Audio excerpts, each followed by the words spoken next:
1절부터 11절까지 제가 읽겠습니다.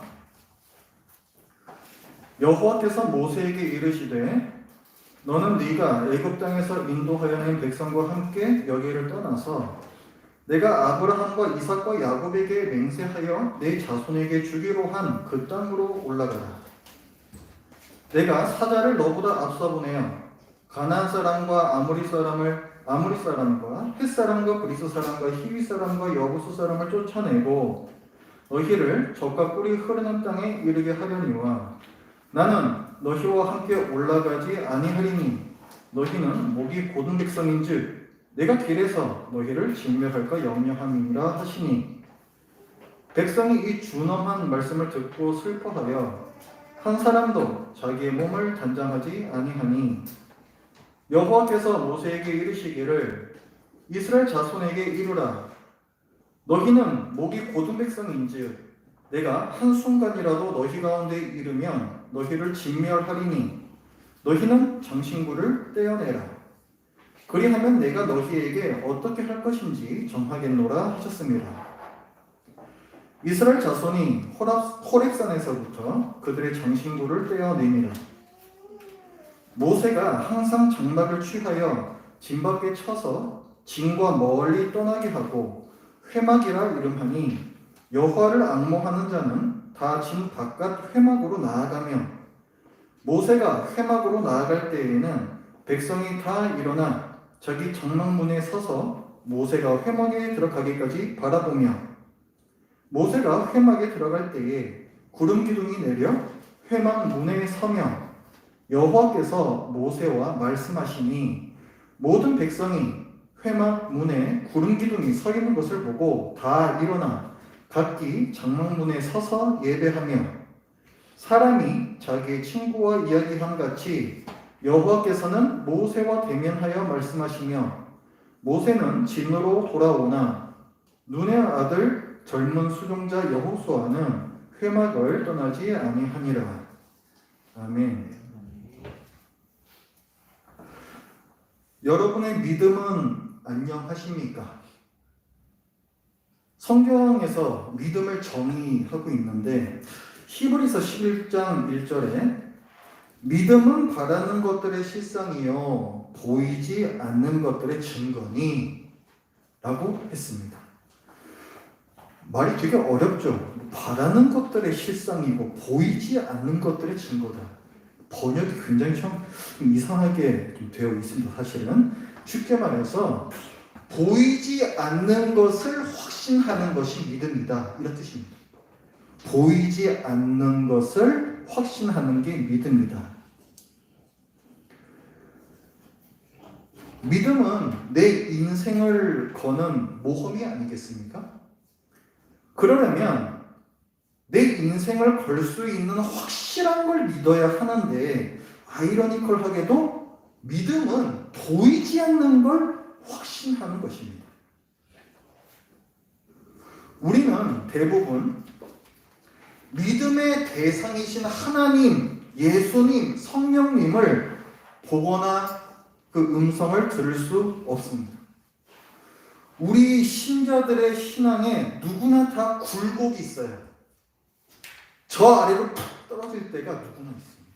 그 굴곡이 있는 이유는 감각과 경험을 신뢰하며 살 수밖에 없는 우리의 약함과 보이지 않는 하나님을 불신하게 되는 우리의 악함의 원인이 있습니다.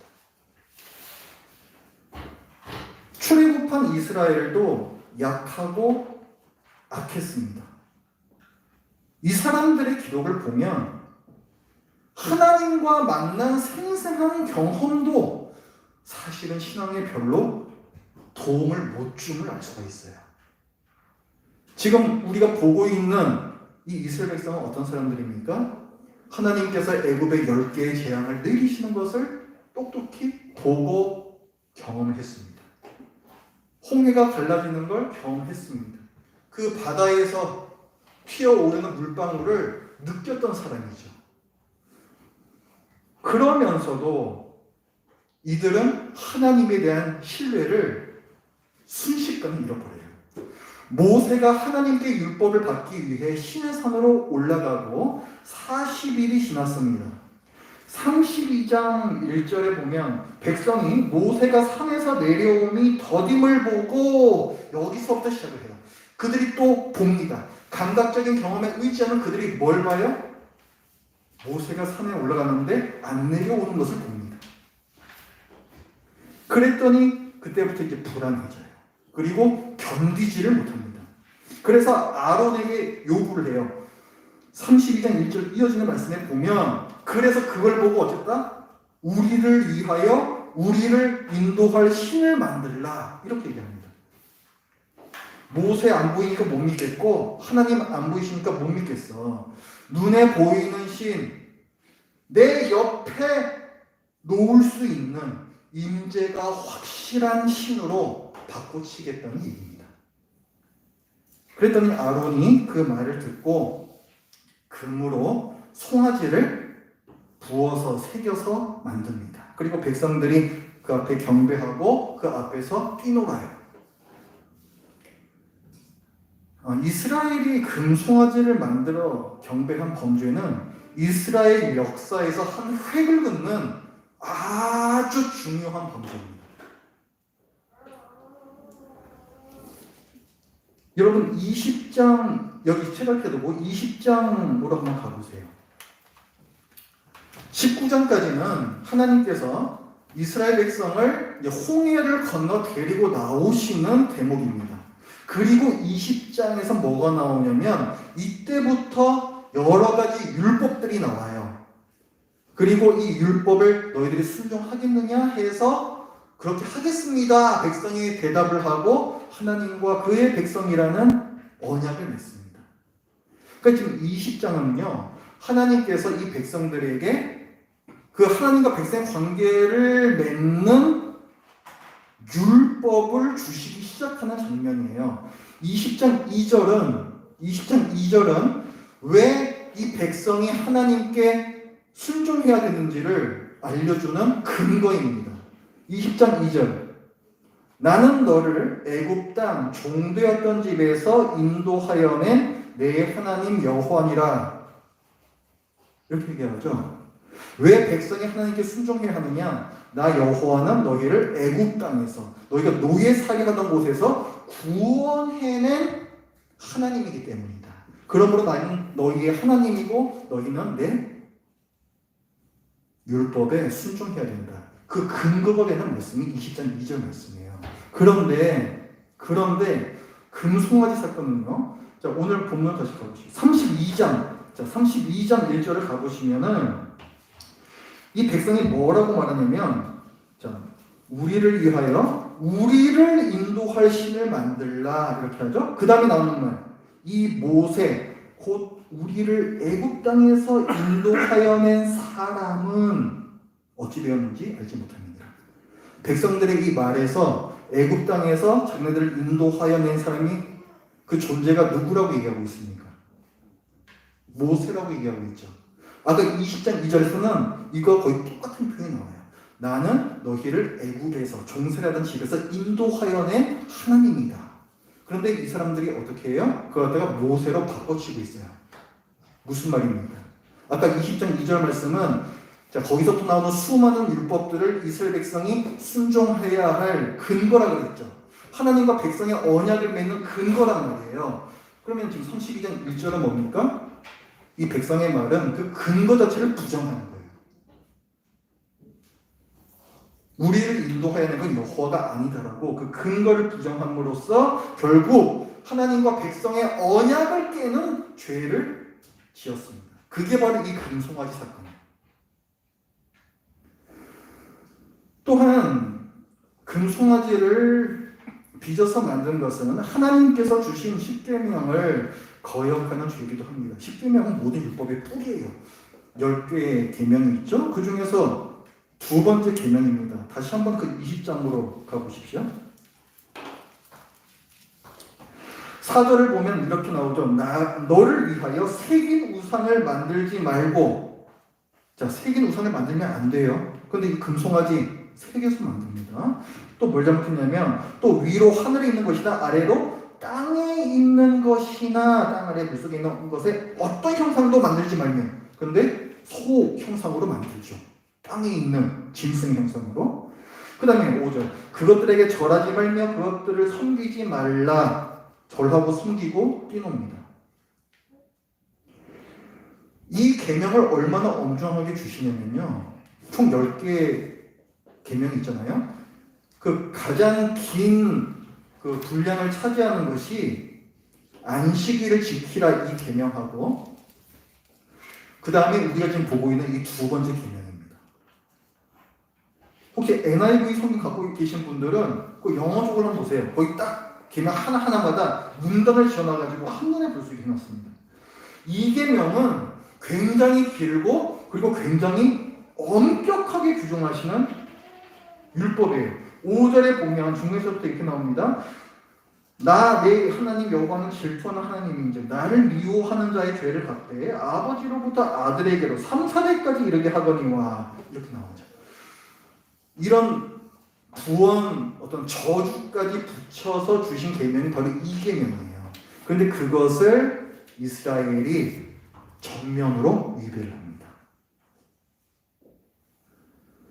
금송아지 숭배의 결과는 매우 참혹했습니다. 하나님께서 진노하십니다. 그리고 이 범죄를 주동했던 사람들 3,000명이 칼에 맞아 죽습니다. 그것도 모자라서 하나님께서는 전염병을 이스라엘 진영에 보내셔서 백성을 치십니다. 그리고 나서도 하나님의 징계의 말씀이 계속 이어져요. 그것이 오늘 본문인 33장입니다. 하나님의 징계의 말씀 첫 번째, 하나님께서 이스라엘과 함께 가지 않으시겠다 선언하십니다. 33장 1절부터 3절 말씀을 보면 내가 사자, 천사입니다. 천사를 너희들 앞서 보내어 약속의 땅으로 들어가게 해주겠다. 그 천사를 통해서 거기 사는 원주민들을 몰아내겠다. 그러나 나는 너희와 함께 가지는 않겠다. 이렇게 말씀하세요. 전에 언약하고 달라집니다. 전에는 사자를 내 앞서 보내고 하나님께도 함께 가셔서 그들을 몰아내고 땅을 주시겠다 약속하세요. 근데 지금 바뀝니다. 나는 너희와는 함께 가지 않겠다.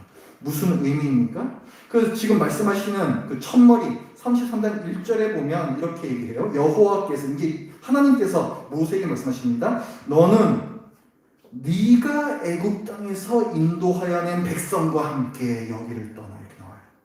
이거 누구의 말이었어요? 이거 백성들의 말이죠.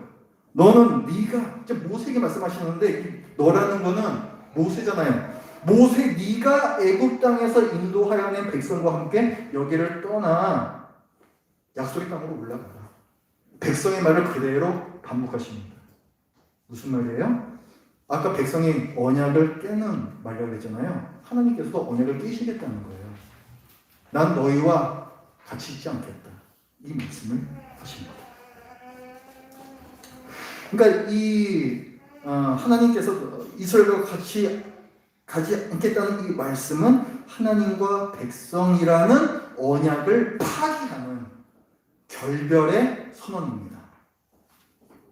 그리고 이어지는 두 번째 또 징계의 말씀 5절 중간에서부터 보면은 그 백성들에게 장신구, 그러니까 뭐 귀걸이나 뭐 팔찌나 뭐 이런 것들이겠죠. 이런 것들을 떼라 말씀하십니다. 그 5절부터 중간에 보면은 장신구를 떼어내라. 그래서 이 6절에 보면은 이스라엘 백성이 다 하나도 예외 없이 그 장신구를 떼어내요. 자, 장신구를 뗀다는 것은 무슨 의미일까요? 지금 이들이 지금 죄를 지었잖아요. 이스라엘 백성이 뭐 이제 그 죄를 회개할 때 뭐 제 위에 앉아서 먹전다, 뭐 배옷을 찢는다, 이런 어떤 행위들이 있습니다. 이것들은 다 자기 어떤 그 통회하는, 아파서 회개하는 그런 행동들이거든요. 그러니까 이것도 그런 의미로 볼 수가 있어요. 지금 하나님 앞에서 어떤 자기를 낮추는 모습으로서 장신구를 뗀다, 이렇게 볼 수가 있습니다. 그런데 또 하나의 의미는 또 이렇게 볼 수가 있어요.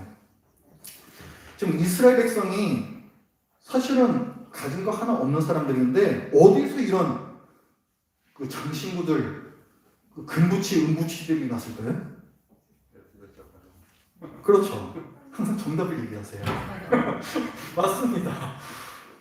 이 이스라엘 백성이 애굽에서 나올 때 하나님께서 애굽 사람들로부터 그 은금 폐물을 얻어 나오게끔 하십니다.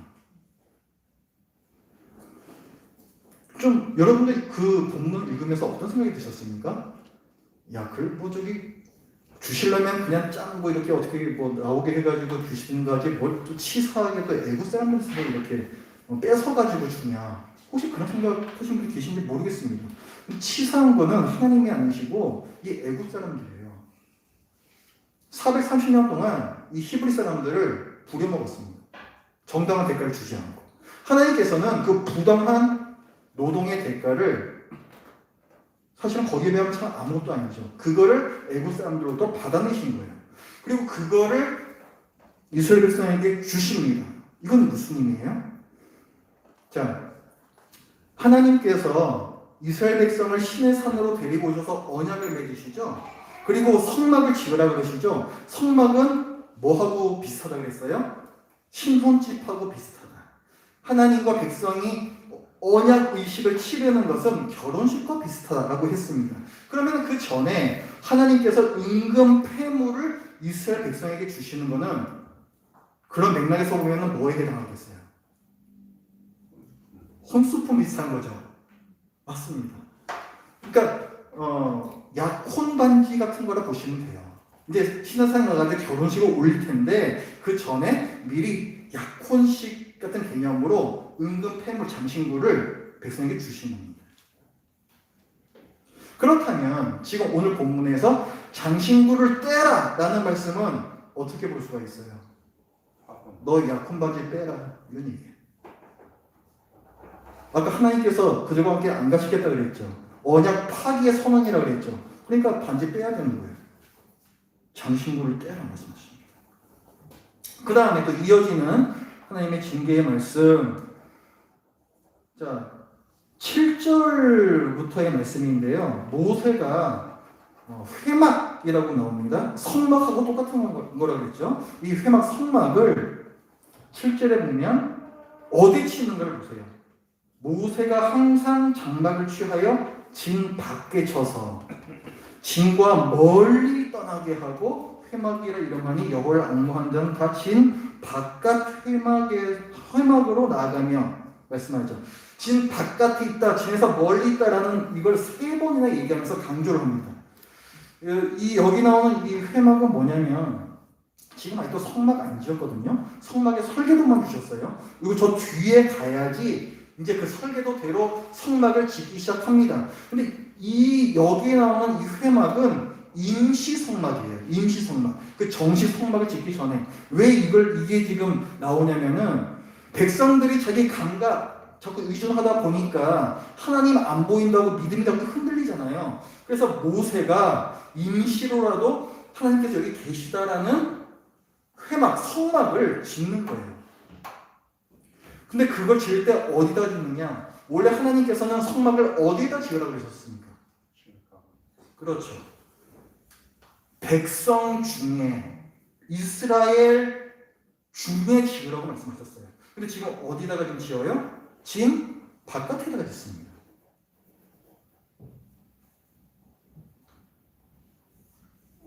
이거는 결혼한 부부 중에서 한 사람이 짐 싸갖고 집을 나간 거하고 비슷해요.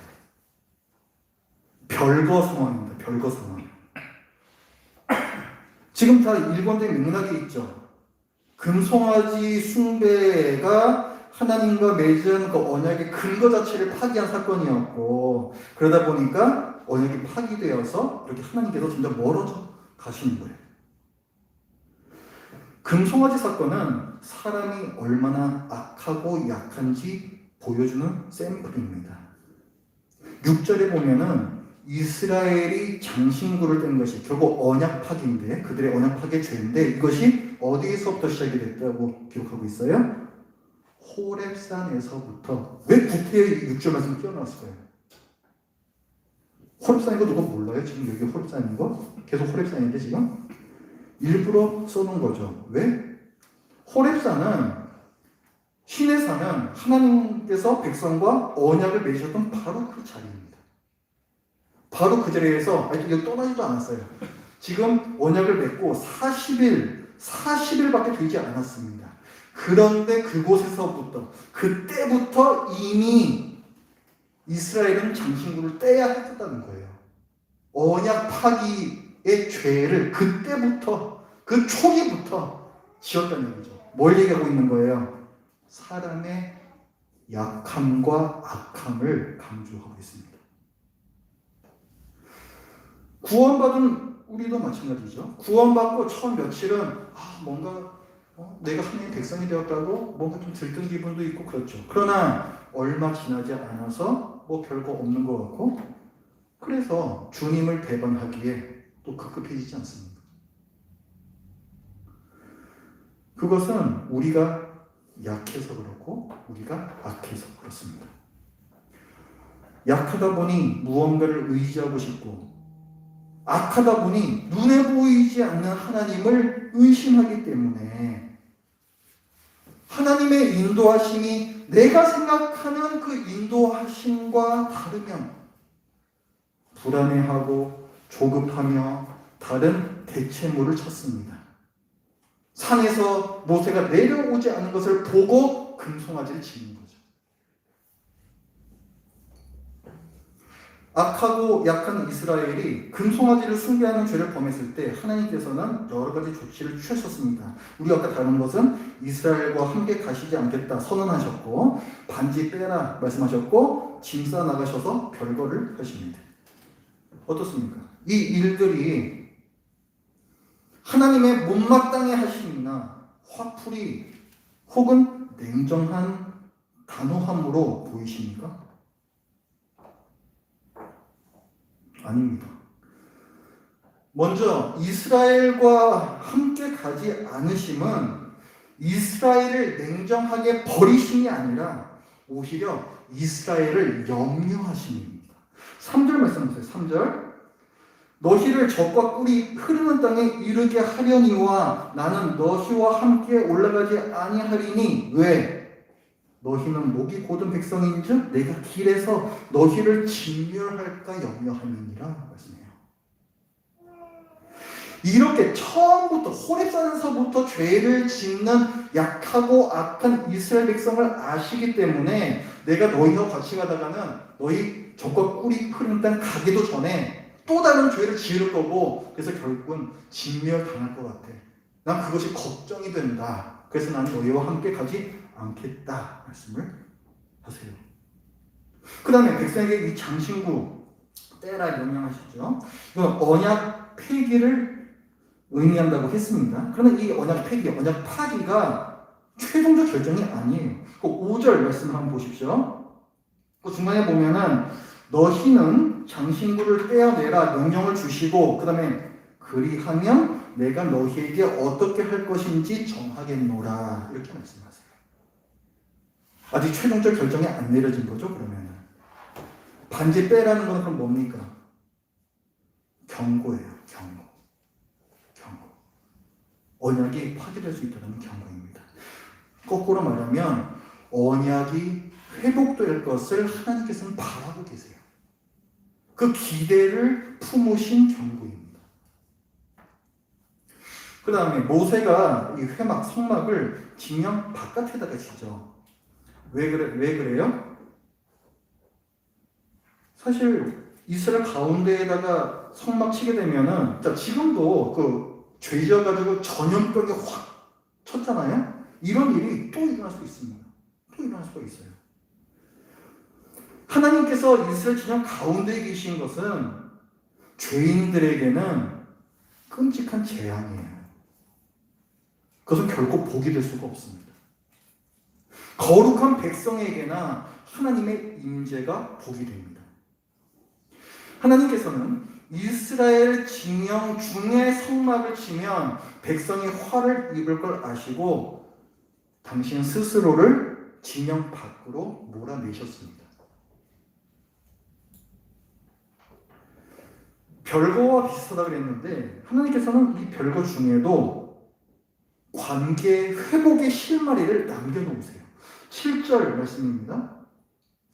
그 뒷부분에 보면 해막이라 이름하니 여호와를 앙모하는 자, 하나님을 간절히 만나기를 바라는 자들은 다 진 바깥 회막으로 나아가며, 너희들 못 나와 막으신 게 아니라는 거예요. 하나님을 정말 만나고 싶은 사람들, 앙모하는 자들은 나올 수 있도록 길을 열어 두셨습니다. 그리고 8절부터 말씀은 이제 모세가 회막에 나가서 예배도 드리고 뭐 하나님과 이야기도 하고 이런 장면이거든요. 모세는 백성의 대표죠.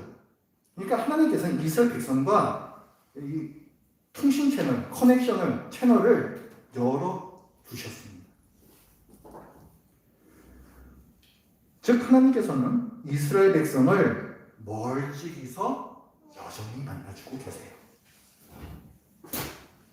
결론적으로 금송아지 범죄 이후 하나님께서 하신 이 조치들은 자기 백성의 악함과 약함에도 불구하고 그들을 포기하지 않으시는 사랑의 행동들입니다.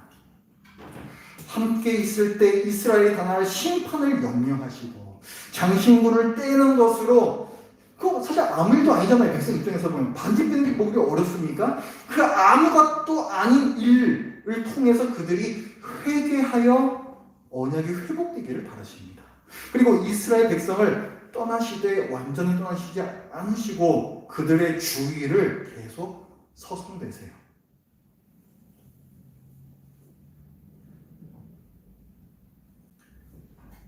자, 우리가 이제 성경 계속 쭉 읽어보면은 또 이스라엘이 어떻게 하는지 나오죠. 이들이 이제 성막을 짓고 또 나중에는 더 큰 성전도 짓고 거기서 또 제사도 드리고 합니다. 하지만 그렇게 하더라도 사람은 거듭하여 하나님에게서 멀어지는 죄를 짓습니다. 결국 하나님께서는 우리와 함께 계시고 싶어 하시는 이 바람을 이루시기 위하여 당신의 아들을 보내셔서 죄 문제 자체를 해결해 버리세요. 우리의 악함과 약함을 해결하지 않으십니다. 예수 그리스도께서 십자가에서 우리 대신 죄값을 치르시고 죽으시고 부활하십니다. 로마서 5장 8절, 우리가 아직 죄인 되었을 때에 그리스도께서 우리를 위하여 죽으심으로, 이거 뭘 말하는 겁니까? 우리가 아직 죄인 되었을 때에 하나님에게서 등 돌리고 있을 때란 얘기죠. 그런데 그리스도께서 우리를 위하여 죽으심으로, 엄청난 짝사랑입니다. 뒤에 이어지는 말씀, 하나님께서 우리에 대한 자기의 사랑을 확증하셨느니라. 하나님의 짝사랑이에요. 너 반지 빼라, 난 방 빼겠다 하시면서도 범죄한 자기 백성을 완전히 떠나시지 못하고 그들 멀찍이서 서성대시던 짝사랑이고, 사랑하는 독생자를 그들 대신 죽게 하시어서 악하고 약한 그의 백성을 구원하시는 짝사랑입니다. 죄를 회개하고 예수 그리스도의 대속, 우리 죄 때문에 죽으셨다는 이 대속을 믿는 자에게 드디어 하나님께서 오셔서 그의 안에 거하십니다. 사도행전 2장 38절, 베드로가 이르되 너희가 회개하여 각각 예수 그리스도의 이름으로 세례를 받고 죄사함을 받으라. 그리하면 뭘 받아요? 성령의 선물을 받으리니. 예수 그리스도의 대속을 믿고 자기 죄를 회개하는 자에게는 성령의 선물, 성령께서 우리 안에 들어와 거하십니다. 그게 예수 그리스도께서 하신 일이에요. 하나님의 그 열망이 이루어지는 거죠. 문제는 뭡니까? 지금 우리 안에 다 성령님께서 계시는데 문제는 뭐예요? 우리는 여전히 악하고 약해요. 그래서 생생한 체험이 사실은 중요합니다. 그러나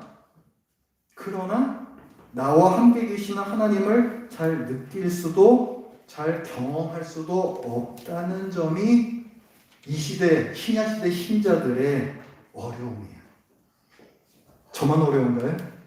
여러분들은 어렵지 않습니까?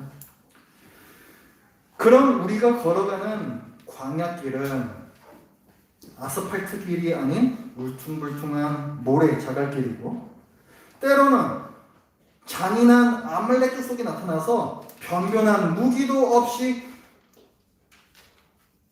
우리는 그들과 전쟁을 치러내야만 합니다. 하나님께서 나를 도우시겠지 정말 가까스로 믿으면서 그 전쟁을 해야만 돼요. 우리의 감각은 이 광야를 너 혼자 걷고 있다고 말하는데, 우리의 믿음은 하나님께서 함께 걷고 계시다고 말합니다. 이 감각과 믿음 사이에서 우리는 방황해요. 이 방황은 때로는 지루하고 때로는 고생스러우며 종종 무의미하고 또 혼란스럽고 때로는 부하가 치밀기도 합니다. 저는 이 길에 하나님께서 나와 함께 계심을 믿고 싶습니다. 이 눈에 아무 증거 안 보여서 제 믿음이 약해서 지금 이 길에 하나님께서 나와 함께 계시다라고 믿는다, 솔직히 그 말씀 못 드리겠어요. 저는. 하지만 저는 믿고 싶습니다. 왜냐하면 분명한 건 다른 소망이 없어요. 그거 외에는 다른 소망이 없습니다. 만약 하나님께서 나와 함께 이 길을 걷고 계시지 않다면 내가 이 길을 걸어갈 다른 이유를 찾을 수가 없습니다. 오늘 본문의 33장 3절 말씀 한번 보십시오.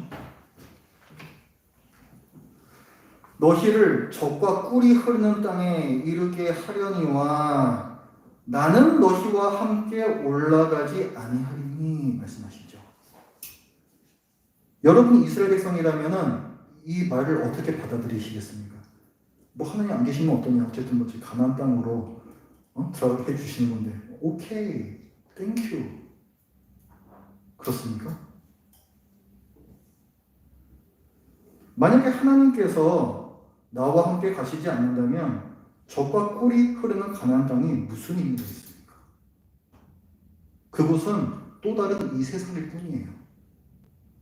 지금 이 세상에 적과 꿀이 부족합니까? 적과 꿀은 넘쳐나요, 이 세상에도. 그거를 필요 이상으로 누리는 사람들과 그걸 누리지 못하는 사람들이 있죠. 적과 꿀이 흐르는 가나안 땅, 이미 가나안 원주민들이 살고 있는 땅입니다. 그러나 그렇다고 해서 굳이 천국입니까? 아니죠. 그 적과 꿀이 흐르는 땅에서 그들이 어떻게 그 적과 꿀을 이용하고 있는지는 굉장히 부정적이에요. 하나님께서 몰아내시죠.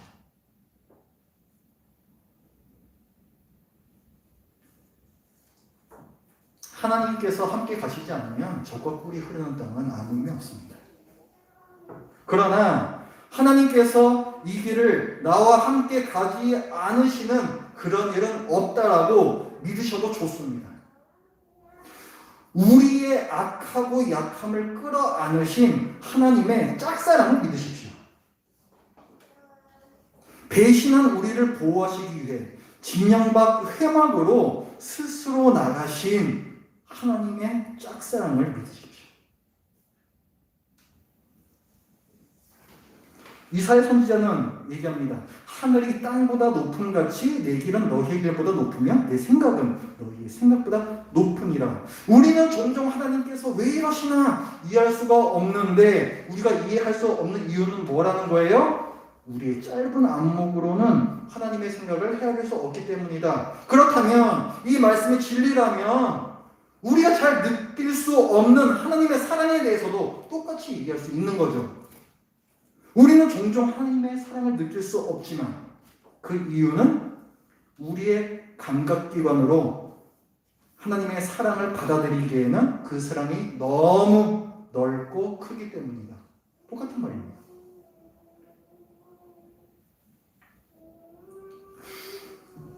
우리가 경험한 하나님의 사랑은 뭡니까? 예수 그리스도잖아요.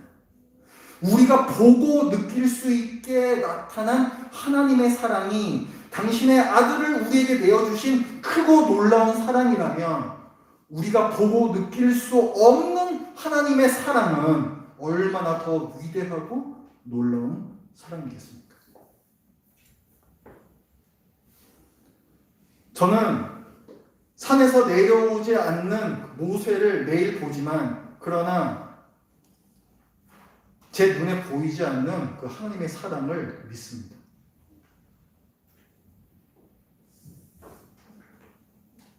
제가 살아가는 이유예요. 이 이유 말고는 우리가 살아갈 이유가 없습니다.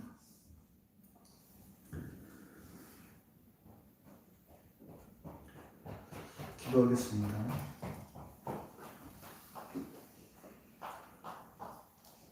하나님 아버지, 신해상 밑자락에서 하나님을 그 언약에서 몰아내고 또 금송아지를 그 자리에 갖다 놓았다. 이스라엘 백성의 청량한 죄를 보면서 그러나 그 정말 이로 말할 수 없는 악함에도 불구하고 하나님께서 그 백성을 어떻게 대하셨는지 저희들이 보며 저희들의 마음의 위로를 얻습니다. 하나님께서 모두 진멸해 버리셔도 될 죄를 지었지만 그러나 그들을 오히려 아끼시고 또 그들이 죽을 것을 염려하셔서 스스로를 진영 밖으로 몰아내기까지 하신 그 하나님의 사랑과 저희를 보호하심을 저희들이 이 시간에 다시 한번 확신합니다. 하나님 아버지, 저희들의 삶 가운데서 비록 하나님의 사랑이 느껴지지 않고 또 하나님께서 하시는 일이 보이지 않지만 그러나 하나님께서 여전히 우리를 보호하시며 또 우리를 사랑하시며 우리를 인도해 가고 계시는 이 사실을 저희들이 믿을 수 있는 이 믿음을 허락하여 주시옵소서. 예수님의 이름으로 기도드립니다. 아멘. 찬송가